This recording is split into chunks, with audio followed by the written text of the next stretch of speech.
Okay, so today I present why history completes me, and initially I was going to come here and present why history matters, why we need to learn history. But then I stopped thinking and I stopped to reflect and I thought, why do I care so much about history? Why is it that every time somebody says that history doesn't matter, I go on this crusade of trying to prove why it is the most important subject?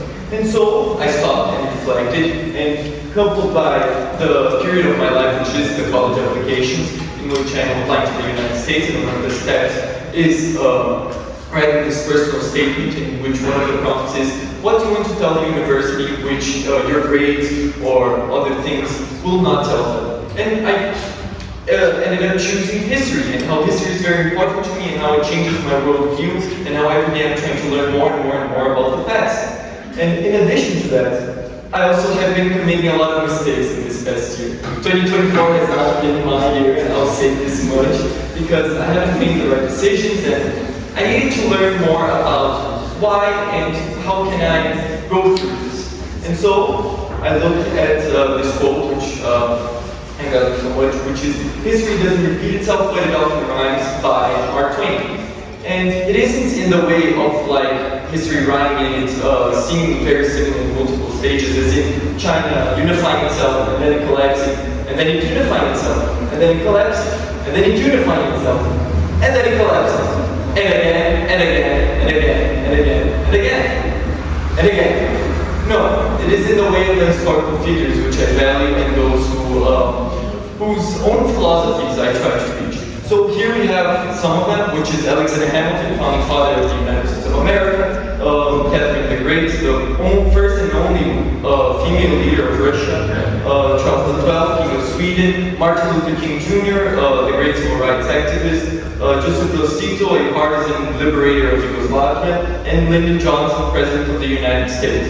And so, what I start to think about is how their histories reflect and rhyme with mine. Not necessarily in the same context, obviously I am not fighting for the ideas of the American nation, or God, I'm not a civil rights activist struggling and fighting for the freedom and liberation of people during segregation. But I can find in them things that I value and things which seem similar to me, such as in the case of Alexander Hamilton. I don't know if you all read the musical of Hamilton, but there's this line which is, why do you write like you're running out of time? And I think like that does seem like something that rhymes with me and my own values and my own history. Because as multiple history students will know, we have to write a lot.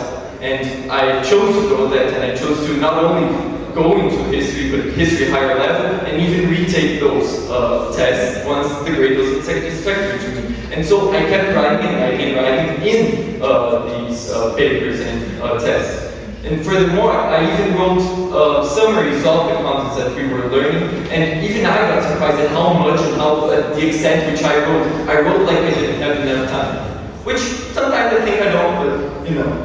Or Catherine the Great. Obviously, I'm not the Queen of Russia. Obviously, I'm not this German-born person who was born into poverty and then rose into the prominence of the largest country in the world. But she did take this disease-riddled nation and poverty country, and she did restructure it. She did help people. She did create the biggest vaccination campaign. But also, how does this apply to me? How does this rhyme with me? And so I think about the pandemic and how it was a disease-riddled world, it was a disease and poverty had risen, and I myself had faltered. My grades were down, but then I had to restructure myself and improve them. I had to learn to adapt to the circumstances, just as she did. Or Charles XII, who not necessarily I am rhyming on history with, but he did rise and take the spot of the Kingdom of Sweden when he was only 15 years old, and then he fought against war against Russia and Poland and Lithuania and the Ottoman Empire, and he won. And he accomplished all these great things while very young. And so, while I do not want to be this great monarch and leader of a country which is fighting against and fending off against multiple invaders, I do want to accomplish great things when I am young. I want my history to, in a way, rhyme with that of his.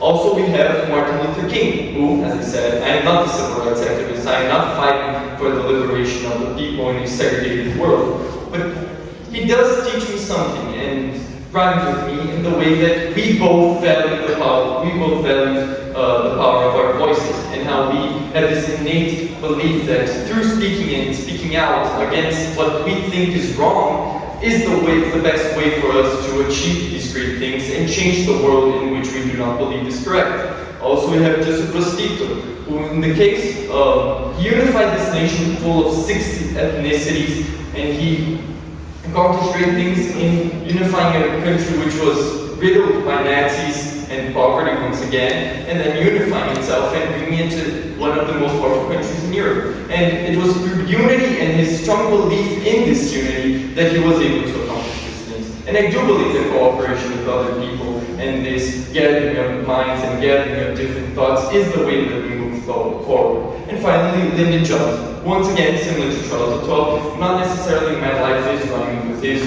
or these things, but he's a very tragic figure. He did accomplish great things. His main goal was to accomplish this great society and fight a war against poverty. But at the same time, he did fight the Vietnam War and escalated it and ruined the lives of many people. But at the same time, while we can look at how he did fail within Vietnam, he was also successful in his goal of fighting off and creating this great society for the United States. And so we can look at how even with his mistakes and his constant failures, we can still value him as somebody who did more good than wrong for the United States. And I believe that even with me committing these mistakes after another, I do believe that I am able to maybe reflect and stop, and maybe sometimes I do come out of it with being more positive rather than negative, or maybe not, but who knows. And so, the other quote which I think is valuable, at least for me in history, this one by Franz Kafka, who says that the history of mankind is an instant between two steps taken by a traveler. And I mean, this is clear. We have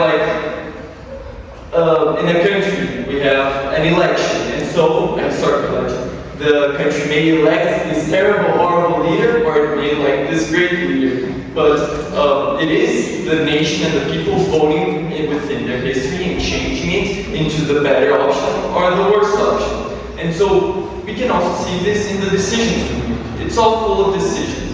And so even with me taking the wrong steps and the wrong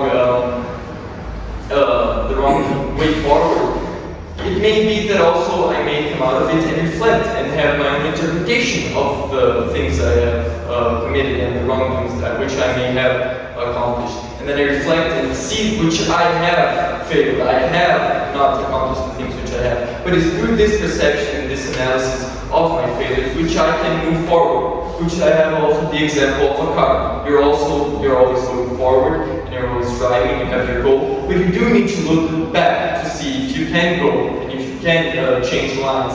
And so, by looking at this past, and by looking at our own histories and the history of others, we can learn from these mistakes. Unless you're China, which obviously, well, that's it, thank you.